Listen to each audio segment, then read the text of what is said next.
आप देख रहे हैं Indian horror TV Ashok Kumar के साथ। आज की कहानी समीर की है। समीर और उसके दो दोस्त अनुराग और विक्रम नई दिल्ली रेलवे स्टेशन से अपने गांव की तरफ जा रहे थे, तो तभी उनके साथ कुछ ऐसा हुआ। आइए बढ़ते हैं कहानी की तरफ। मेरा नाम समीर है और मैं दिल्ली पुलिस में नौकरी पर हूँ। मैं, मेरा दोस्त विक्रम और अनुराग छुट्टियों में अपने गांव जा रहे थे। रात का वक्त था, तकरीबन 9 बजे की हमारी ट्रेन थी। हम तीनों वहीं सीट पर बैठे हुए थे और ट्रेन का इंतज़ार कर रहे थे। तकरीबन 9:10 पर हमारी ट्रेन आ गई। हम ट्रेन में बैठे और ट्रेन वहाँ से रवाना हो गई। ट्रेन में काफ़ी भीड़ थी। जैसे जैसे ट्रेन स्टेशनों पर जाती जा रही थी, भीड़ और ज़्यादा बढ़ रही थी। मैं और मेरे दोनों दोस्त हम एक ही सीट पर बैठे थे और तभी हमारी आंख लग गई। तकरीबन रात के 1:30-2 का टाइम था। तभी मेरी अचानक से आंख खुली और मुझे बेचैनी होने लगी। मैंने देखा कि ट्रेन एक स्टेशन पर खड़ी है। वहाँ पर काफ़ी लोग इधर उधर घूम रहे हैं। तभी मैं अपनी सीट से उठा और खिड़की की तरफ आ गया। खिड़की की तरफ आते ही मुझे ठंडी हवा का झोंका लगा और मेरा मन थोड़ा शांत हुआ। फिर मैं दरवाजे की तरफ गया और ट्रेन से नीचे उतर गया और स्टेशन पर यहाँ वहाँ टहलने लगा। टहलते टहलते ही मेरी नज़र एक लड़की पर गई जो कि मुझे ही घूर रही थी। थोड़ी देर तो मैंने उस लड़की को देखा और उसे इग्नोर कर दिया। कुछ देर बाद जब मैंने वापस देखा तो वह लड़की मुझे अभी भी घूर ही रही थी।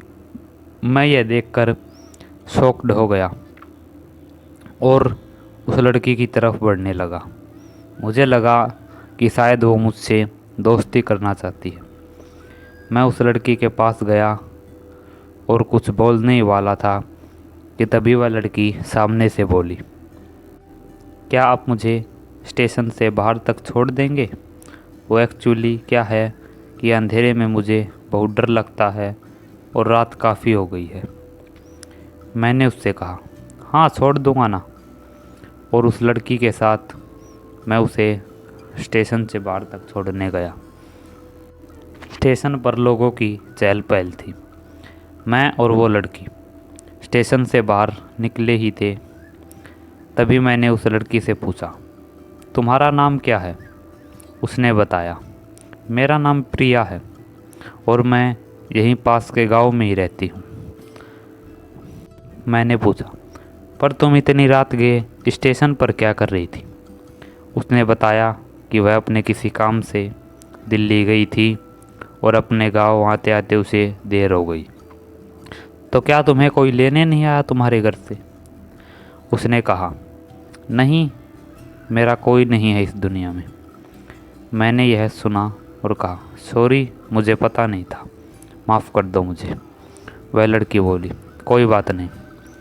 यह कहते हुए ही हम स्टेशन से थोड़ी दूर आ गए थे और अब सुनसान एरिया शुरू था। तभी मैंने कहा, चलो अब मैं चलता हूँ। और ऐसा कहकर मैं पीछे मुड़ गया। पीछे मुड़ते ही मैं 2 ही कदम चला था कि अचानक उस लड़की ने मेरे कंधे पर हाथ रखा और मैं यह देखकर हैरान हो गया कि इसने मेरे कंधे पर हाथ क्यों रखा है। मैं झट से पीछे मुड़ा और उसे देखकर मेरे रोंगटे खड़े हो गए। दरअसल वह हाथ वो लड़की का नहीं था, बल्कि अब वह लड़की एक खौफनाक चुड़ैल बन गई थी। उसकी आंखें खून की तरह लाल थी और चेहरा सभी जगह से जला हुआ था और उसकी जली हुई चमड़ी मुझे साफ साफ दिखाई दे रही थी। वह लड़की बहुत भयानक लग रही थी। उसे देखकर मैं वहीं जम सा गया और मेरे हाथ पांव कांपने लगे। मैं भागने की कोशिश करना चाहता था, पर मेरे पांव वहाँ से हिल भी नहीं रहे थे। मेरे मुंह से बस एक बार ही चिल्लाने की आवाज़ आई। उसके बाद मेरा मुंह बंद हो गया। मैं बहुत कोशिश कर रहा था बोलने की, मगर कुछ नहीं बोल पा रहा था। तभी मैंने आसपास देखा कि अब वह स्टेशन भी पूरी तरह वीरान हो गया था और बहुत ही खंडरनुमा लग रहा था। उस स्टेशन को देखकर मैं और ज़्यादा हैरान हो गया। तभी वह लड़की, जिसके बाल हवा में उड़ रहे थे और खून सी आंखें मुझे देखे जा रही थी, उसे देखकर मैं अंदर तक घबरा गया और अब मन ही मन भगवान का नाम लेने लगा।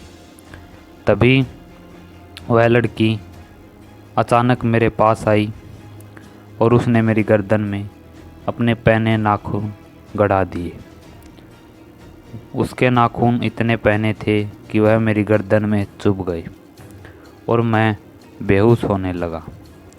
तभी मुझे पीछे से मेरे दोस्तों की विक्रम और अनुराग की आवाज़ सुनाई दी।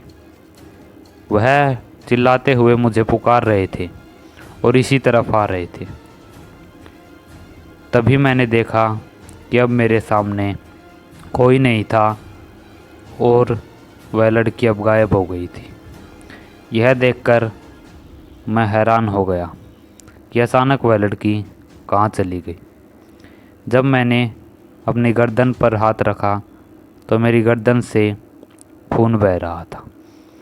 मैं तकरीबन बेहोश ही होने वाला था कि तभी विक्रम ने मुझे संभाला और विक्रम और अनुराग यह देखकर डर गए कि मुझे ये क्या हो गया था। मैंने उन्हें अपने साथ घटी सारी घटना बताई और तभी मेरी आंखें बंद हो गई और मैं बेहोश हो गया। तभी विक्रम ने मुझे उठाया और वह अनुराग और वो मुझे ट्रेन की तरफ ले जाने लगे। मैं बेहोश पड़ा हुआ था और उन्होंने मुझे सीट पर लाकर बैठा दिया था। अपने गांव पहुंचते ही सबसे पहले उन्होंने मुझे अस्पताल में शिफ्ट किया। पास ही के शहर में एक अस्पताल था। मुझे वहां शिफ्ट करने के बाद वह दोनों वहीं पर बैठे थे और डॉक्टर ने कहा कि अब कोई घबराने की बात नहीं है, अब ये ठीक है। कुछ दिनों बाद मेरे वह गर्दन के निशान गायब हो गए और मैं बिल्कुल ठीक हो गया था। जैसे ही मैं उस घटना को याद करता हूँ, मेरी रूह कांप जाती है। उस दौर को मैं कभी नहीं भुला पाया। तकरीबन 1.5-2 साल हो गया था मुझे। अब मैंने रात में ट्रेन से सफ़र करना भी बंद कर दिया था। मैं जहाँ भी जाता दिन में ही जाता था और रात को सफ़र नहीं करता था। वह खौफनाक मंजर आज भी मेरी आंखों के सामने घूम रहा है। नमस्कार दोस्तों, तो आज की कहानी में बस इतना ही। आप देख रहे थे Indian horror TV Ashok Kumar के साथ। हमारे चैनल को सब्सक्राइब कीजिए और वीडियोस को लाइक और कमेंट कीजिए और अपने दोस्तों के पास शेयर कीजिए।